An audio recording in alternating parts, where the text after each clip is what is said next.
Back, we are highlighting the lives of leading women in the Austin business scene through a series called Wednesday's Woman. And today we have Bobbi Dangerfield, Senior Vice President of Global Business Services at Dell, one of the Texas Conference for Women sponsors and board member. Thank you so much for joining us, Bobbi. You're welcome. Thanks for having me. So through the years, Dell has had a very visible presence there at the conference. I mean, you pretty much helped start it all up, your company. Let's talk a little bit about how the changes you've seen in the conference. How have you seen it just grow and expand? Sure. I've seen it grow and expand in two different ways.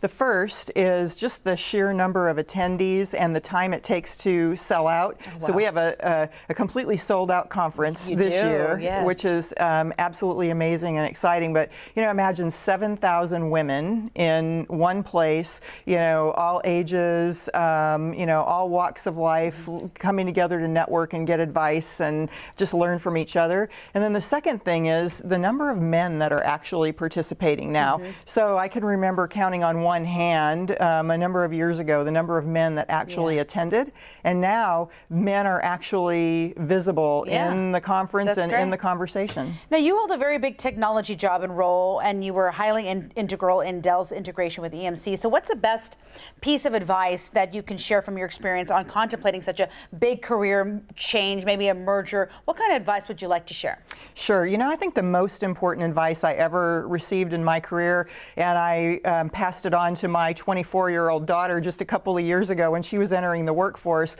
was try to stay outside your comfort zone as much as you can.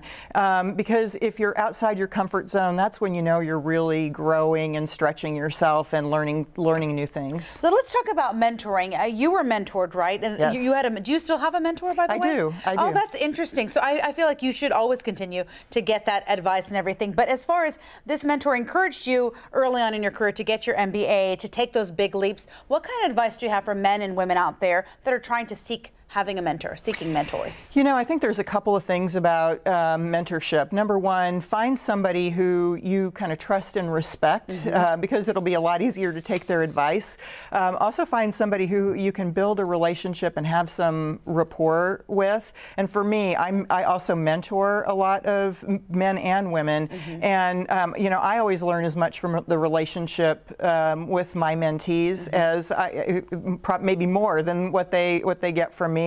And always be prepared when you go in. Don't just say, hey, I want to have a conversation. Talk about the things that you really want to work on. Sage advice. And I read your bio and I was thinking, my goodness, there's so many things we could talk about. Unfortunately, we're out of time. But, you know, at this event, you can definitely hear from women such as yourself and from other people as well and get some advice. And again, you said that the conference is already sold out, but you can go online and get more information there. TexasConference.org. Okay, that's good. Hey, we can join in that way, in that aspect, if we need to. Absolutely. All right, thank you so much. Thank you.